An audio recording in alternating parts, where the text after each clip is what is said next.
Nous avons reçu encore une fois la grâce d'être à la présence de Dieu pour être l'instrument que Dieu va utiliser aujourd'hui pour te transmettre quelque chose de sa part. Aujourd'hui, nous voulons parler d'un thème qui est très important, les compromis. Je veux que nous prions tout d'abord avant le message. Seigneur notre Père Céleste, nous te sommes infiniment reconnaissants de tes bienfaits, de ton amour qui nous a donné encore cette très belle journée, afin que nous soyons à ta présence et que tu nous parles comme un père parle à ses enfants, et que tu nous édifies, que tu nous corriges et que tu nous amènes, afin que nous y arrivons à notre destinée. Béni sois-tu d'éternité en éternité, que ton nom soit glorifié au nom de Jésus. Amen. J'ai dit, nous allons parler sur le thème les compromis. Je crois que les compromis, c'est un accord obtenu par des conceptions réciproques. C'est ce qu'on appelle compromis. C'est-à-dire que c'est une attente de deux personnes pour un problème. Ils ont eu la résolution de dire, bon, nous allons faire ceci, toi ta part c'est ceci, ma part aussi c'est ceci. On appelle cela des compromis. Mais nous allons voir ce que Dieu veut nous parler sur ce thème, le compromis. Il y a beaucoup des enfants de Dieu qui ont fait des compromis avec notre ennemi, le diable, sans le savoir. Et dans ce message, Dieu peut te parler. N'endurcis pas ton cœur. Lorsque tu écoutes un message qui te concerne, amende-toi, fais un effort de changer ta vie. Nous allons lire dans Exode,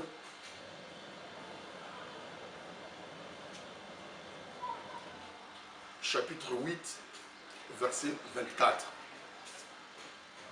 Nous lisons au nom de Jésus. Pharaon dit, je vous laisserai aller pour offrir à l'Éternel votre Dieu des sacrifices dans le désert. Seulement, vous ne vous éloignerez pas en y allant. Priez pour moi. La parole de Dieu. Ici, on nous parle de l'exode des enfants d'Israël. Avant même l'exode, je crois.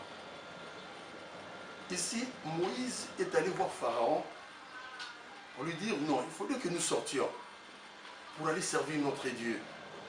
Nous avons pigé des années ici. Nous t'avons servi, nous avons fait tout ce qu'il fallait faire. Mais le temps convenable de là, il faudrait que tu nous laisses partir, le peuple Israël, les Hébreux.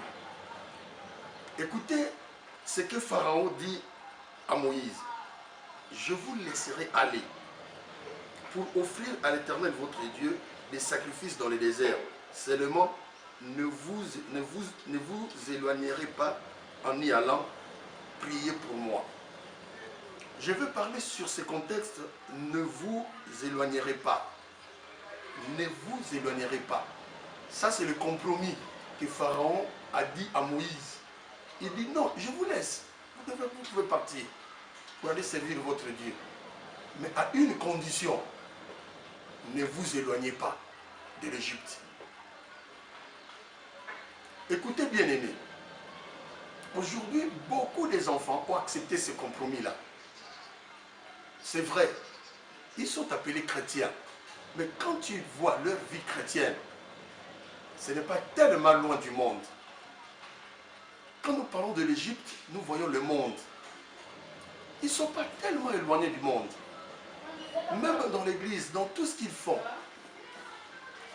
étant chrétiens, ils ne vont pas dans la profondeur. Ce sont des gens qui sont superficiels. Dans la prière, dans la méditation, dans tout ce qu'ils font. Même quand il s'agit de donner à Dieu, dans tout ce qu'ils font, ce sont des gens qui sont déjà une limite dans leur vie. Ils ne peuvent pas aller loin. Ce sont des gens qui disent, vous exagérez. Vous exagérez, vos prières de 5 jours, de jeûne. Vous exagérez. Le prédicateur, quand il prêche, il dépasse déjà 1 heure du temps. Ce sont des gens qui sont déjà mécontents. Des gens comme ça, ce sont des gens qui ont accepté les compromis. C'est que Pharaon, qui est l'image du diable, a dit, vous vous éloignerez pas en allant servir votre Dieu. C'est-à-dire, vous ne pouvez pas aller dans la profondeur. Vous ne pouvez pas progresser. Alors que la vie chrétienne, c'est une vie de progression. C'est tout un processus. Hier, vous étiez comme ça. Demain, il faudrait que les gens voient le fruit. Les gens doivent voir un changement dans ta vie chrétienne. Mais les gens qui ont accepté ces compromis-là, ce sont des gens, ils prient, mais ils peuvent boire. Ils peuvent boire, ils prient, ils peuvent faire comme les gens du monde le font. Ce sont des gens, quand quelqu'un meurt, il peut porter le deuil. Il peut porter le deuil et 100 jours ou 40 jours, ils appellent les gens pour dire que aujourd'hui, c'est le jour où je vais enlever ce deuil-là. Les gens viennent, ils achètent tout ce qu'ils peuvent acheter. Les gens boivent. Ce sont des gens qui ont accepté. Ils ne sont pas tellement profonds. Ils ne sont pas tellement éloignés du monde. Tout ce qui est profond, ces gens-là renient cela. Ce sont des gens qui s'opposent même au pasteur. Oh, vous exagérez. C'est ça, c'est leur terme. Ils emploient ces termes-là. Vous exagérez. Vous dépassez les limites.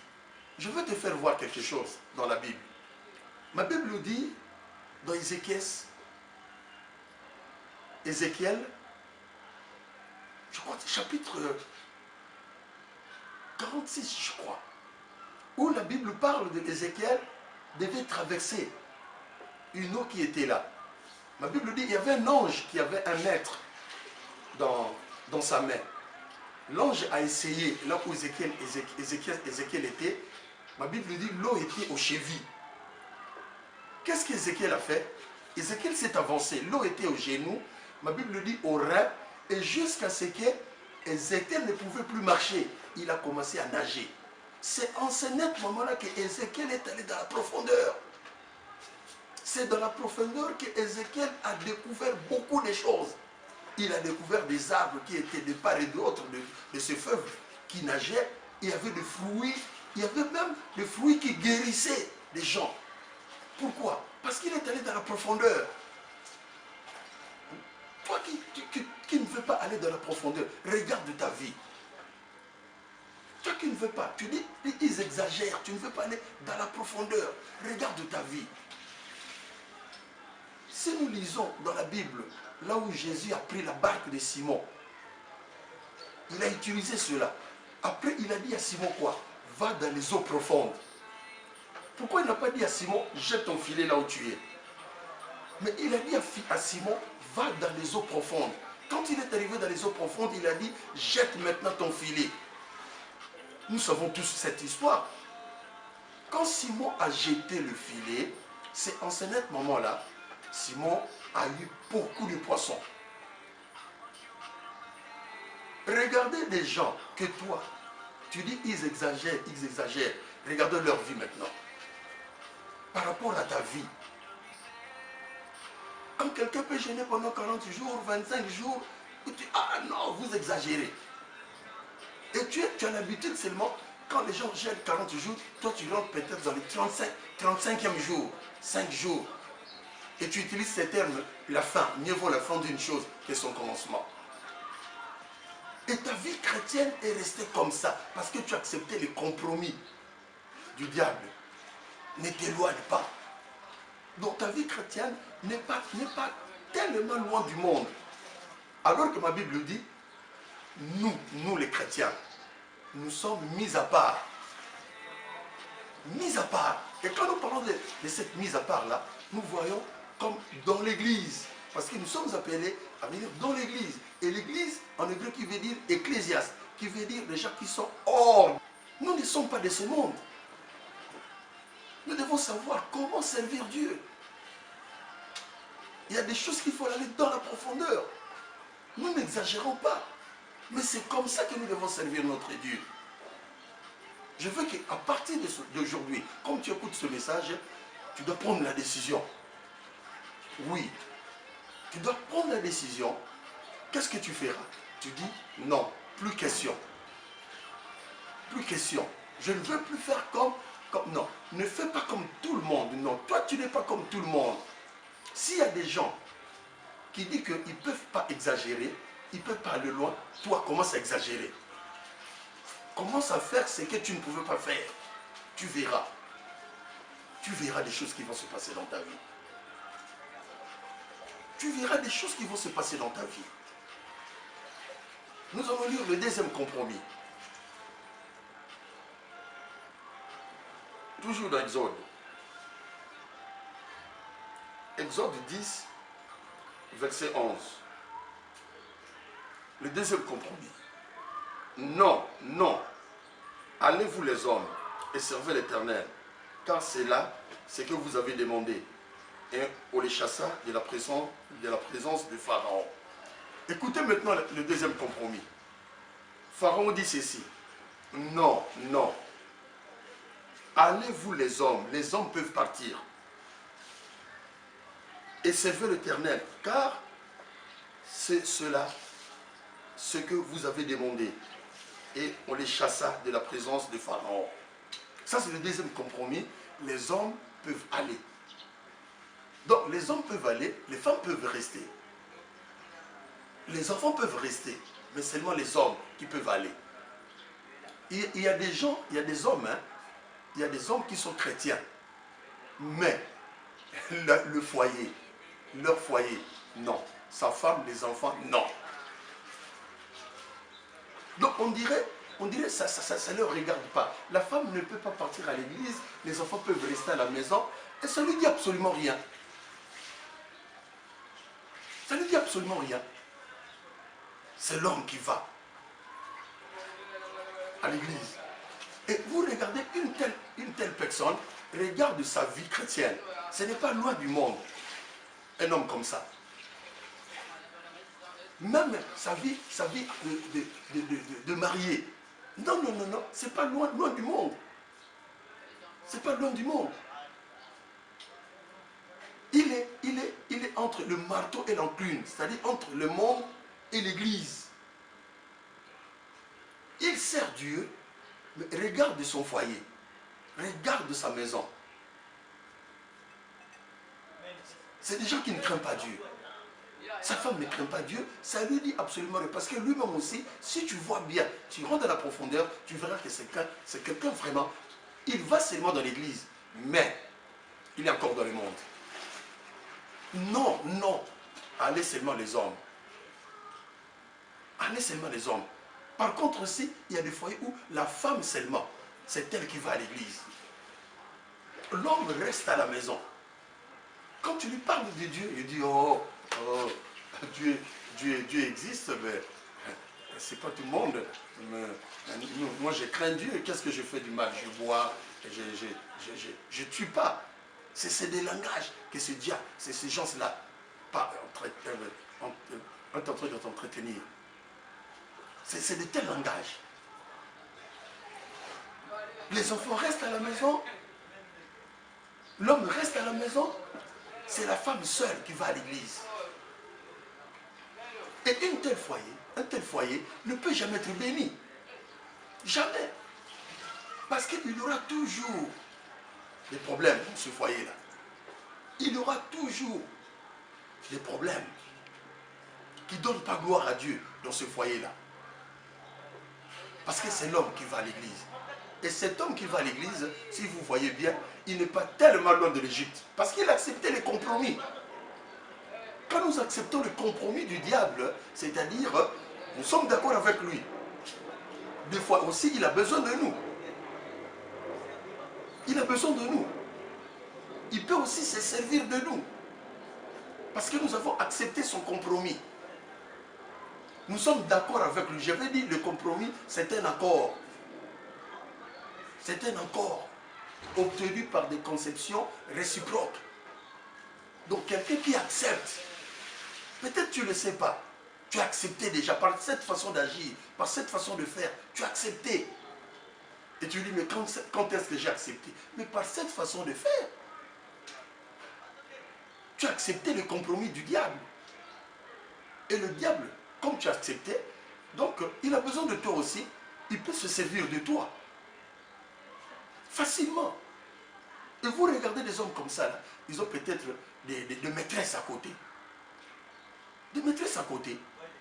Parce que sa femme n'est pas à l'église. Des gens comme ça, même au niveau de l'église, ils cherchent des femmes, des filles, au niveau de l'église. Ses enfants à la maison, ils regardent n'importe quel film. C'est des enfants qui n'ont pas la crainte de Dieu. Parce qu'ils n'écoutent pas la parole de Dieu. La femme n'a pas la crainte de Dieu parce qu'il n'écoute pas la parole de Dieu. Tout simplement parce que le mari a accepté ce compromis-là. Allez-vous les hommes. Les hommes sont partis, les femmes doivent rester. J'ai dit, un tel foyer ne peut jamais être béni par Dieu. Écoutez ce que l'homme de Dieu, Josué a dit, moi et ma maison, nous servirons l'Éternel. Moi et ma maison. Quand il a dit sa maison, c'est-à-dire lui, sa femme, ses enfants, et tous ceux qui résident dans sa maison, ils doivent servir son Dieu.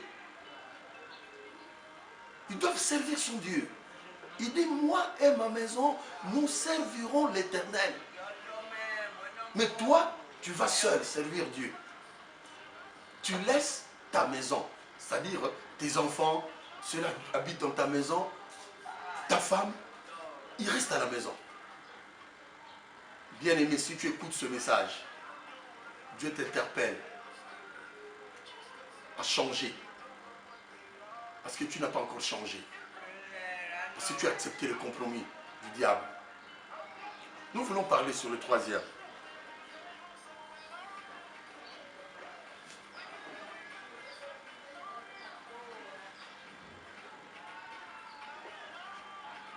« 10-24 » Même les enfants. Mais vous n'allez pas amener vos brebis et vos bœufs. N'amenez pas ça. Laissez vos brebis et vos bœufs en Égypte. Mais vous, vous pouvez partir. Qu'est-ce que cela veut dire? Il y a des gens qui sont appelés chrétiens. Mais regardez tout ce qu'il fait comme affaire. Ça ne confie pas la parole de Dieu. Donc c'est seulement lui qui est chrétien. Mais ses affaires, son commerce, son business, ses affaires, c'est encore dans le monde. Donc il fait les affaires comme tout le monde. Tout le monde. Escroc, il peut être voleur, il reste toujours à voler. Parce que c'est lui qui est sorti. Mais les affaires sont restées en Égypte. Parce que Pharaon a dit, non, vos brebis, vos bœufs resteront en Égypte. Ça ne partira pas. Ça restera en Égypte. Donc c'est quelqu'un, son argent, ses affaires, est encore dans l'Égypte. Les enfants, sa famille, oui, oui, ils peuvent avoir une réputation piété, une piété, normalement. Une réputation piéteuse. Donc, quand vous voyez les enfants, tout ça là, vous voyez, oui, oui, c'est des enfants qui craignent. Mais dans ses affaires, tout ce qu'il fait, il y a des escroqueries, il ne craint même pas Dieu dans ses affaires. S'il est maçon, il peut donner le prix, il peut acheter quelque chose à 100 kwanza, il dit c'est à 500 kwanza. S'il est menuisier, il peut... Donc, tout le monde sait, dans ces domaines-là, il ne craint pas Dieu parce que pour lui, les affaires doivent se faire comme les gens du monde le font parce que je suis encore dans le monde. Quelque chose qui peut coûter 5 000, lui il dit c'est 13 000. Et puis il peut même jurer, hein, C'est au nom de Jésus, au nom de Jésus. J'ai fait ça, j'ai acheté ça comme ça. Pourquoi? Parce qu'il acceptait le compromis du Pharaon. Pour lui, les affaires restent dans le monde. Lui, il prie Dieu, mais le Pharaon a dit, vos brebis vont rester là-bas. Même sa façon de donner à Dieu, vous verrez que c'est la blague.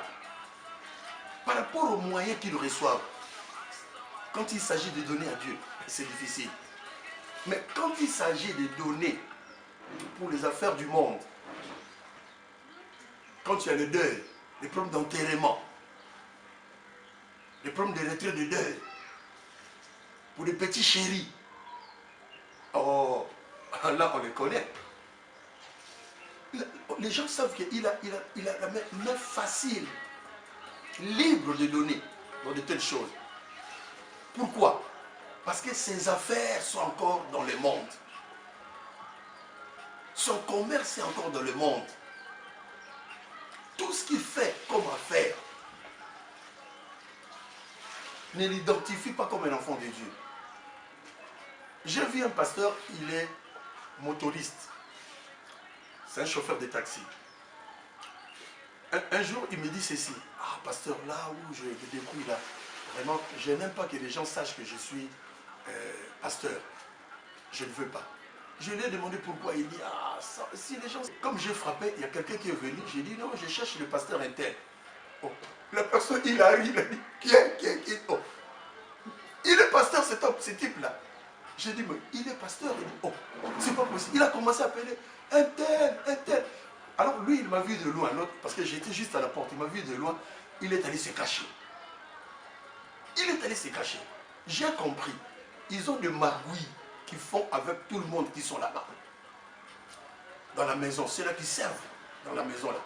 Ils ont peut-être des combines, des choses qu'ils font qui n'est pas droit. Voilà pourquoi, quand j'ai dit, je cherche le pasteur interne, cet homme-là a dit, non, il n'est pas pasteur. Pourquoi? Par rapport à son comportement, ta conduite dans les affaires, est-ce qu'il y a un changement? La façon que tu travaillais lorsque tu étais encore dans le monde, avant que Dieu t'appelle, et la façon que tu travailles maintenant, est-ce qu'il y a un changement? Est-ce que les gens peuvent voir, oh, mais il y a un changement quand même. Hein? Il n'est plus comme il était. Lorsque nous agissons comme ça, ah, lui il sort, il dit non, je ne veux plus faire comme ça. Et nous savons maintenant qu'il prie. Je veux que tu comprennes quelque chose, bien-aimé. Dans ces trois compromis que j'ai rémunérés, je ne sais pas si peut-être, jusqu'à preuve du contraire, tu es dans un compromis. Tu n'es pas encore éloigné. C'est la femme qui va ou l'homme qui va. Tes affaires sont encore dans le monde. Écoutez ce que ma Bible dit dans 1 Thessaloniciens.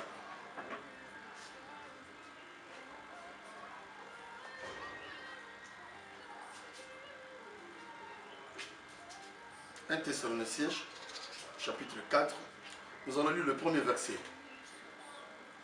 Au reste, frères, puisque vous avez appris de nous comment vous devez vous conduire et plaire à Dieu, et que cela, ce que vous faites, mais nous vous prions et nous vous conjurons au nom du Seigneur Jésus-Christ de marcher à cet égard de progrès en progrès. Alléluia.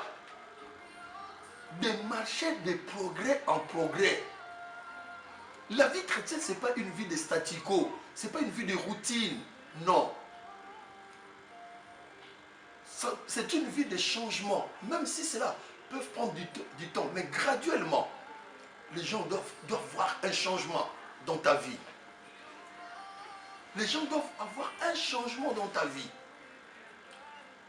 Ici, Paul dit aux Thessaloniciens, il dit, au reste, frères, puisque vous avez appris de nous, comment vous devez vous conduire et pleure à Dieu. C'est ça le problème. Nous devons savoir comment nous devons nous conduire et plaire à Dieu. Nous savons ce garçon-là. Nous savons cette fille-là. Il n'était pas comme ça. Regarde ce que Jésus a fait dans sa vie. Les gens peuvent changer aussi. Mais s'il n'y a pas de changement, comment est-ce que les gens peuvent venir? Parce qu'il n'y a pas de changement en toi. Il n'y a pas de progrès en toi. Comment est-ce que les gens peuvent venir?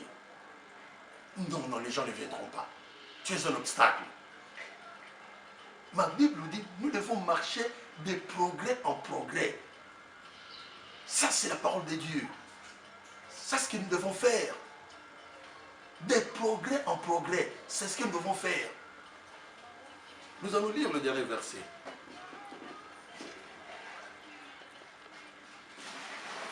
Vos troupeaux, vos prairies resteront. Allez, vous les hommes, les femmes et vos enfants. Allez-y. Mais vos troupeaux resteront.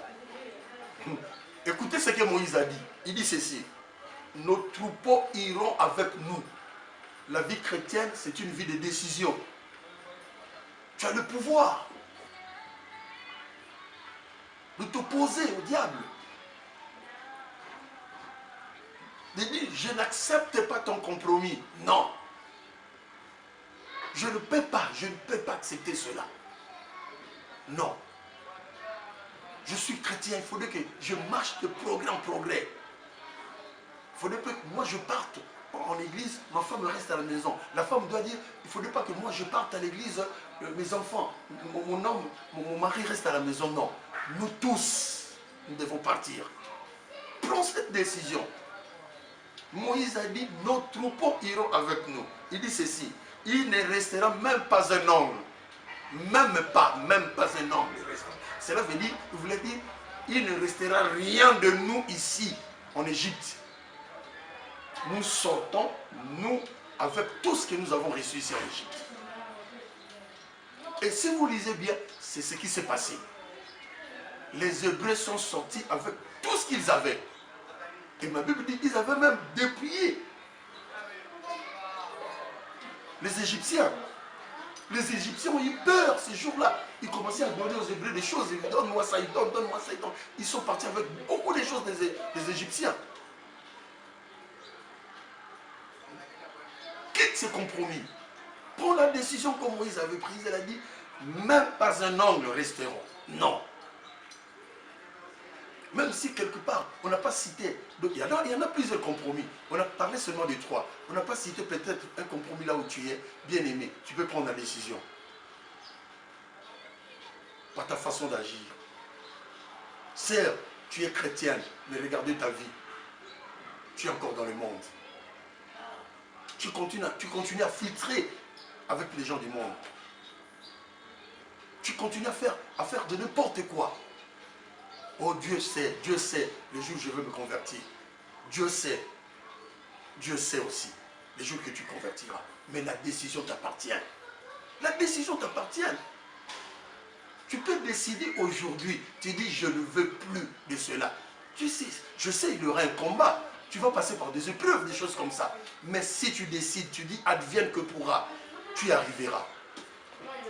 Parce qu'il y a des gens comme toi, de même nature que toi. Ils sont passés aussi dans des moments difficiles que toi tu passes. Ils se sont décidés aujourd'hui. Ils sont sortis dans ces problèmes-là. Aujourd'hui, ils servent Dieu. Oui, tranquillement. Et la main de Dieu s'est étendue dans leur vie. Ils sont bénis. Je veux à la fin et que tu prennes la décision comme Moïse a pris. Moïse a parlé pour tous les enfants d'Israël. Parce que c'est lui qui était le conducteur. Il dit, nos troupeaux iront avec nous. Je veux que tu prennes cette décision. Même pas un angle restera. Donc tu sors ta vie chrétienne, tes affaires, tout ce que tu fais, tout sort. Nous ne resterons même pas un angle. Nous voulons que cela se fasse aussi dans nos vies.